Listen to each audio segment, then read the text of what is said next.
पुराने समय की बात है। एक घने वन के बीच स्थित एक आश्रम में एक वृद्ध गुरु की निगरानी में अनेक शिष्य शिक्षा ग्रहण कर रहे थे। गुरु के सभी शिष्यों में एक शिष्य थोड़ा अलग स्वभाव का था। उसका नाम था अमन। अमन का हृदय अत्यंत पवित्र था। वह सबका भला चाहता, दूसरों की पीड़ा को अपनी पीड़ा समझता और जितना संभव हो उतनी सहायता करता।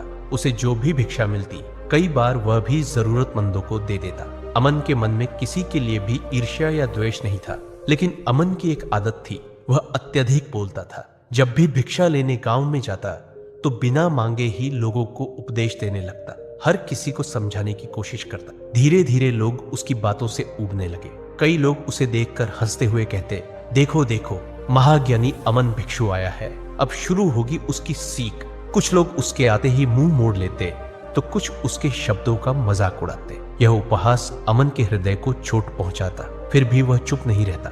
वह सोचता, लोगों का भला करना तो मेरा धर्म है। लेकिन जितना वह समझाने की कोशिश करता, लोग उतना ही उससे दूर होते चले गए। अमन अपने साथी शिष्यों के साथ भी यही करता। कोई भी छोटी सी बात हो, वह तुरंत सलाह देने लगता, हर समय कुछ न कुछ राय देता रहता। धीरे धीरे सभी शिष्यों ने उसे एक अलग दृष्टि से देखना शुरू कर दी। अब अमन अकेला सा हो गया था। गुरु तक भी अमन की इन हरकतों की चर्चा पहुंचने लगी। वृद्ध गुरु शांत रहते, पर सब देख रहे थे। एक दिन आश्रम में सभी शिष्य एक साथ दीक्षा ले रहे थे। तभी अमन ने दुखी मन से गुरु के चरणों में बैठकर कहा, गुरुदेव, मैं सबका भला चाहता हूँ, सबको समझाना चाहता हूँ, लेकिन सब मुझे नजरअंदाज करने लगे हैं। कई लोग तो मुझसे लड़ाई तक करना चाहते थे, किंतु किसी तरह मैंने स्वयं को बचाया। ऐसा क्यों हुआ? कृपा कर मार्गदर्शन कीजिए। गुरु ने हल्की मुस्कान के साथ उसकी ओर देखा और बोले, पुत्र, तुम्हारा मन पवित्र है, तुम सबकी सहायता करना चाहते हो, तुम्हारी भावना सच्ची है, परंतु तुम्हारा तरीका गलत है।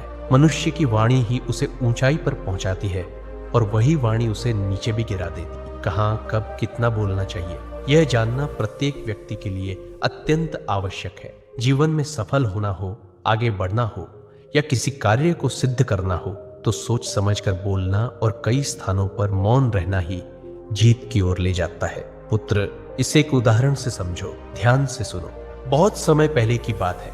एक विशाल राज्य में दो विद्वान रहते थे। एक का नाम था विश्वनाथ और दूसरे का सोमनाथ। उस राज्य के राजा अब वृद्ध हो चले थे। राज्य के कार्यों को सही दिशा देने के लिए उन्हें एक योग्य और ज्ञानी राजगुरु की आवश्यकता थी। इसलिए राजा ने अपने मंत्री को आदेश दिया, मंत्री, राज्य भर के उन सभी विद्वानों को मेरे सामने उपस्थित करो जो अपने ज्ञान और आचरण से प्रसिद्ध है। मैं उनमें से सबसे सच्चे ज्ञानी को राजगुरु नियुक्त करूंगा। आदेश मिलते ही पूरे राज्य में संदेश भेजा गया। कुछ ही दिनों में दरबार सजा। मंत्री, सेनापति, आचार्य और अनेक विद्वान वहां उपस्थित हुए। मंत्री ने दो विशेष विद्वानों को राजा के सामने प्रस्तुत किया। एक थे विश्वनाथ, जो शास्त्रों में पारंगत और तर्क शास्त्र में निपुण माने जाते थे, और दूसरे थे सोमनाथ, जिनकी शांत बुद्धि, प्रखर मस्तिष्क और विनम्रता के लिए लोग उन्हें अत्यंत सम्मान देते थे। राजा ने दोनों को ध्यान से देखा और गंभीर स्वर में कहा, मुझे बताओ, सच्चा ज्ञानी किसे कहा जाए? विश्वनाथ तुरंत खड़ा हुआ, बोला, महाराज, सच्चा ज्ञानी वही है जो शास्त्रों का गूढ़ अर्थ जानता हो, जो तर्क में प्रबल हो, जो हर प्रश्न का उत्तर दे सके। वह बोलता गया, यहाँ तक कि राजा की बात बीच में काटकर स्वयं को श्रेष्ठ बताने लगा। उसकी वाणी में ज्ञान था, पर विनम्रता नहीं। राजा चुप रहा, पर उसके मुख पर असंतोष साफ दिखने लगा। अब सोमनाथ की बारी आई। वह शांत भाव से उठा, राजा के चरणों को स्पर्श किया और बोला, महाराज, मैं कोई महान ज्ञानी नहीं हूं, पर मेरे छोटे से अनुभव ने मुझे एक बात सिखाई है। सच्चा ज्ञानी वह नहीं जो बहुत कुछ जानता है, बल्कि वह जो हर क्षण कुछ नया सीखने को तैयार रहता है। जिसके भीतर सुनने का धैर्य हो, वही सच्चे ज्ञान के योग्य है। राजा कुछ क्षण मौन रहे, फिर धीरे से बोले, सोमनाथ, तुमने कम कहा, पर पूरा सत्य कह दिया।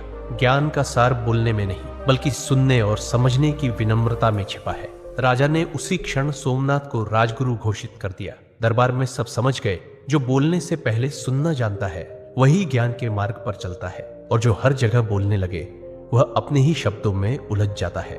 गुरु ने अमन की ओर देखा और बोले, पुत्र, विश्वनाथ और सोमनाथ की यही कहानी जीवन का सबसे बड़ा सत्य है। ज्ञान इस बात में नहीं कि कितना बोल सकते हो, बल्कि इस बात में है कि कब मौन रहकर समझ सकते हो। याद रखो, अधिक बोलना बुद्धिमत्ता नहीं, अधैर्य का लक्षण है, और मौन रहना कमजोरी नहीं, आत्मनियंत्रण की शक्ति है। गुरु फिर बोले, अमन, जो व्यक्ति हर समय बोलता है वह दूसरों को नहीं, खुद को ही थकाता है। वह सोचता है कि वह सबको सिखा रहा है, पर धीरे धीरे लोग उससे दूरी बनाने लगते हैं, क्योंकि लोग शब्द नहीं भावनाएं सुनते हैं, और भावनाएं तब तक असर नहीं करती जब तक उनमें मौन की शक्ति न हो।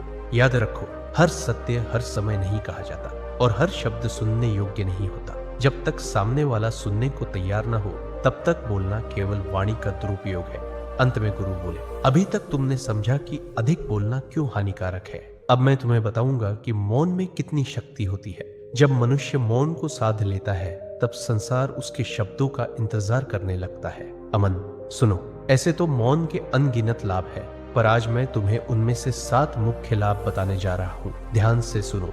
अमन, मौन का पहला लाभ है मन की स्थिरता। मौन मन को स्थिर करता है। जब मनुष्य बोलना छोड़ देता है, तो धीरे धीरे उसके भीतर की हलचल शांत होने लगती है। विचार जो पहले हर दिशा में भागते रहते थे, वे अब एक जगह टिकने लगते हैं। मौन मन को वैसा बना देता है जैसे शांत झील, जहां हर चीज का प्रतिबिंब साफ दिखाई देता है। जब मन स्थिर होता है तो विचार स्पष्ट हो जाते हैं और निर्णय सटीक। अशांत मन में व्यक्ति सही को गलत और गलत को सही समझ बैठता है। ऐसे में चाहे वह कितना भी ज्ञानी क्यों न हो, उसके निर्णय डगमगाने लगते हैं। पर जब मन शांत होता है तो भीतर एक अदृश्य प्रकाश जगता है, जो दिशा दिखाता है, विवेक जगाता है। स्थिर मन वाला व्यक्ति जल्दबाजी नहीं करता, हर कदम सोचकर बढ़ाता है। इसलिए उसके कार्य हमेशा सही दिशा में जाते हैं और परिणाम भी श्रेष्ठ होते हैं। मौन का दूसरा लाभ है बुद्धि की स्पष्टता। मौन बुद्धि को गहराई देता है।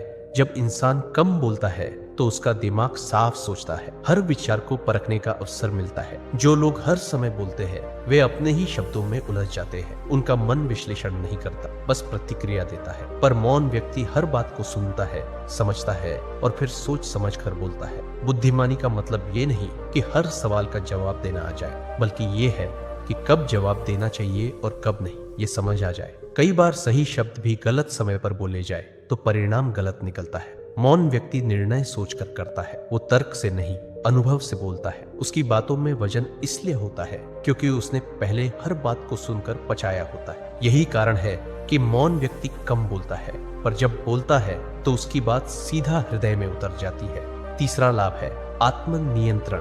मौन आत्मनियंत्रण सिखाता है। जो अपनी वाणी पर नियंत्रण पा लेता है, वह अपने क्रोध, भावनाओं और अहंकार पर भी विजय पा लेता है। ज्यादा बोलना केवल शब्दों का नहीं, भावनाओं का विस्फोट होता है। गुस्सा, डर या जल्दबाजी, ये सब वाणी से निकलते हैं। लेकिन मौन व्यक्ति अपने अंदर की आंधी को संभालना सीख लेता है। कई बार सामने वाला कुछ कह देता है और हम तुरंत प्रतिक्रिया दे देते हैं, पर मौन व्यक्ति जवाब देने से पहले सोचता है, क्या ये जवाब देना जरूरी है? और यही एक पल उससे गलती से बचा लेता है। मौन इंसान कमजोर नहीं होता, वो खुद पर शासन करना जानता है। वाणी को रोकना वैसा ही है जैसे घोड़े की लगाम कसकर सही दिशा में मोड़ना। जो अपनी जुबान संभाल सकता है, वो अपने भाग्य को भी संभाल सकता है। याद रखो, आत्मनियंत्रण ही आत्मशक्ति है। चौथा लाभ है रिश्तों में समरसता। मौन संबंधों को मजबूत करता है। कई रिश्ते शब्दों से नहीं, बल्कि मौन से संभलते हैं। बहुत बार हम झगड़े में सही बात भी बोलते हैं, पर वक्त गलत होता है, इसलिए वो बात चोट बन जाती है। मौन व्यक्ति दूसरों की बात सुनता है, वो समझने की कोशिश करता है, न कि जवाब देने की। और जो सुनना जानता है, वो लोगों का मन जीत लेता है। कभी कभी केवल चुप रह जाना सबसे बड़ा उत्तर होता है। बहस वहीं रुक जाती है जहां कोई एक व्यक्ति मौन रहना सीख, क्योंकि मौन केवल शब्दों की कमी नहीं, संवेदनाओं की गहराई भी है। जब वाणी शांत होती है तो संबंधों में दूरी नहीं, गहराई आती है। जो हर बात पर बोल देता है, वो रिश्ते खो देता है, पर जो मौन रहना जानता है, वो हर दिल में जगह बना लेता है। पांचवा लाभ है मौन से प्रभाव बढ़ता है। मौन व्यक्ति का प्रभाव बढ़ाता है। जो व्यक्ति हर समय बोलता है, लोग उसकी बातों को हल्के में लेने लगते हैं, पर जो व्यक्ति सोच समझकर बोलता है, उसके हर शब्द का महत्व बढ़ जाता है। मौन व्यक्ति के भीतर एक गंभीरता होती है। लोग ऐसे व्यक्ति की उपस्थिति से ही प्रभावित होते हैं, क्योंकि उसमें शोर नहीं, स्थिरता होती है। आज के समय में जहां हर कोई अपनी बात कहने को बेचैन है, वहां जो चुप रह सकता है, वही सबसे शक्तिशाली है। जब कोई मौन व्यक्ति कुछ कहता है, तो लोग सुनने को मजबूर हो जाते हैं, क्योंकि उन्हें पता होता है यह व्यक्ति बिना सोच के नहीं बोलता, उसकी चुप्पी भी कुछ कहती है। मौन व्यक्ति को खुद को साबित करने की जरूरत नहीं पड़ती, क्योंकि उसका व्यवहार ही उसका परिचय बन जाता है। याद रखो अमन, जो हर जगह बोलता है, उसकी आवाज गूंज बन जाती है, पर जो मौन रहता है उसकी उपस्थिति ही संदेश बन जाती है। गुरु ने कहा, अमन मौन का छठा लाभ है, आध्यात्मिक शक्ति। जब वाणी शांत होती है तब आत्मा बोलती है। जो मौन को साध लेता है वह अपने भीतर छिपे साक्षी भाव को पहचान लेता है। हर व्यक्ति दिन भर बोलते बोलते बाहर की दुनिया में उलझा रहता है। वह दूसरों को सुनता है पर खुद की आवाज कभी नहीं सुनता। मौन वह द्वार है जहां से मनुष्य अपने भीतर झांकता है। वह देखता है, कौन हूं मैं? क्या वाकई जरूरी है जो मैं सोचता या कहता हूं? जब वाणी शांत होती है तो विचार गहराई में जाते हैं। वह भीतर की शांति से जुड़ जाता है। उसे एहसास होता है कि जीवन केवल बोलने का नहीं, महसूस करने का भी नाम है। मौन ध्यान का सबसे सरल रूप है। जो व्यक्ति मौन में रह सकता है वह परम शांति का अनुभव कर सकता है, क्योंकि मौन ही वह स्थान है जहां मनुष्य का मिलन स्वयं से होता है। गुरु बोले, अमन सातवां और अंतिम लाभ है।